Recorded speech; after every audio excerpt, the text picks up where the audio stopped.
नमस्कार, आज का बाजार में आपका स्वागत है। आपके साथ मैं हूं मानसी दवे और मेरे साथ मेरी सहयोगी कविता थपलियाल। और भारतीय बाजार के लिए मंगलवार की सुबह कैसी नजर आ सकती है, विदेशी बाजार से संकेत कैसे हैं और साथ साथ भारतीय बाजार के लिए कौन से स्टॉक्स और सेक्टर्स हैं सबसे ज्यादा फोकस रडार पर, ये सारी चीजें हम आपके सामने आने वाले आधे घंटे में रखने वाले हैं। लेकिन इस वक्त जो गिफ्ट निफ्टी की तरफ से इम्प्लाइड ओपन एक्शन आ रहे हैं, हल्की सी सुस्ती के साथ हम देख रहे हैं कविता।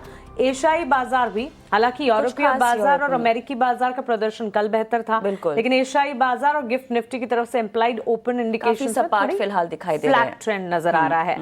इसके अलावा एफओएमसी की बैठक का सबसे इंपॉर्टेंट इकोनॉमिक इंडिकेटिव एक्शन है और आज से अमेरिका में शुरू होने वाली है 2 दिवसीय यूएस बैठक जो है फेड की, वो सबसे ज्यादा फोकस रडार पर है। ट्रेड नेगोशिएशन बातचीत जो शुरू हो रही है, मेरे ख्याल से बाजार की नजर एफओएमसी के साथ साथ इस पर भी बहुत ज्यादा रहने वाली है। कल आई थिंक 3:30 बजे जब हम साथ योर ट्रेड्स कर रहे थे तभी ही खबर आई थी ट्रेड नेगोशिएशन यूएस के जो रिप्रेजेंटेटिव्स हैं, इंडिया के रिप्रेजेंटेटिव्स बातचीत भी करने वाले हैं। तो ये सारी की सारी चीजें हैं जिसके चलते एक इम्पैक्ट आता हुआ जरूर देखने को मिलेगा। अमेरिकी बाजार की चाल इस वक्त आप अपने स्क्रीन पर देख रहे हैं। डाउ और S&P 500 से हमने देखा थोड़ा बहुत एक्शन, लेकिन टेक्नोलॉजी हैवी इंडेक्स नैस्डैक में लगातार दूसरा सेशन, जबकि बढ़िया मजबूती के बीच कामकाज देखने को मिला।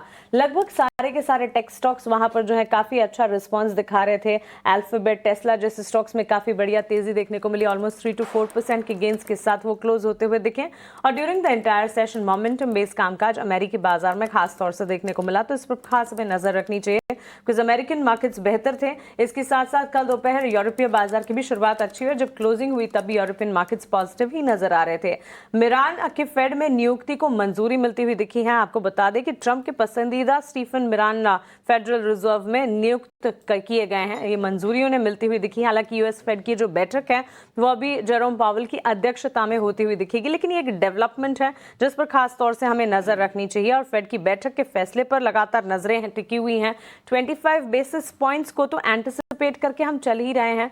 ऑलमोस्ट कह सकते हैं कि 95% एक्सपर्ट्स जो है मानकर चल रहे हैं कि 25 बेसिस पॉइंट्स की कटौती यहां पर नजर आ सकती है। लेकिन कुछ जानकार का ये भी मानना है कि यूएस फेड जो है शायद 50 बेसिस पॉइंट्स की कटौती भी कर सकते हैं, तो इस पर रखेंगे नजर। और अगर 50 बेसिस पॉइंट्स की कटौती आ जाती है तो फिर कैलकुलेशंस जो है बदलते हुए नजर आएंगे। लेकिन इस वक्त ज्यादातर जानकार का ये मानना है कि 3 रेट कट्स देखने को मिलेंगे इस साल और उनमें लगभग 25 बेसिस पॉइंट्स ईच की कटौती नजर आएगी, तो 75 बेसिस पॉइंट्स इन ऑल। ये इस वक्त सबसे ज्यादा कंसेंसस जो है वो नजर आ रहा है। सबसे इंपॉर्टेंट ये एक बैठक है और उसके टेक अवेज हैं जिस पर नजर रहेगी। इसके अलावा एशियाई बाजार के हम देख रहे हैं सुस्त चाल नजर आ रही है। गिफ्ट निफ्टी मामूली गिरावट दिखाते हुए, जापान का बाजार निक्केई करीब 30 अंकों की तेजी दिखा रहा है। तो ये सारा का सारा ग्लोब का सेटअप है। नॉट दैट अ ग्रेट, लेकिन इतना भी परेशान होने की बात नहीं है। एब्सोल्युटली, और देखना होगा जैसे जैसे कारोबारी सत्र आगे बढ़ेगा डेवलपमेंट्स क्या आती हैं। लेकिन स्टॉक स्पेसिफिक एक्शन हम ऑलरेडी लेकर आ चुके हैं।